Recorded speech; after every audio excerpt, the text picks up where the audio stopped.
நின்றால் கிடைக்கக்கூடிய பயனை அறியாம இருக்காங்க அப்படின்னு சொல்லி இந்த பாட்டு சொல்லு.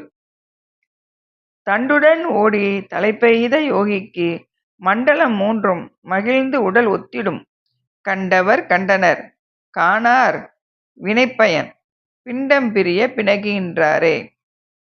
இந்த முதுகுத்தண்டோட பிணைந்து இருக்கக்கூடிய சென்று அங்கே மேலே பிரம்மரந்திரம் என்று சொல்லக்கூடிய நம்ம உச்சிக்கு மேலே 12 அங்குலத்துக்கு மேலே இருக்கக்கூடிய இடத்த பிரம்மரந்திரம் சொல்லுவாங்க. அந்த இடத்துக்கு இந்த மூச்சு காற்றை செலுத்தக்கூடிய யோகிக்கு இந்த சோம சூரிய அக்னி மண்டலங்கள் மூன்றும் மகிழ்ந்து உடம்போட ஒத்து இருக்குமா. இந்த உண்மையை கண்டவங்க தான் உண்மையான ஞானிகள். இதனை அறியாதவங்க வினைப்பயனை நுகர்வதற்காகவே இந்த உடம்பு கிடைச்சி அழியக்கூடியவங்களா இருக்காங்க அப்படின்னு சொல்றாரு. இதே கருத்துடைய சிவவாக்கியர் பாடல்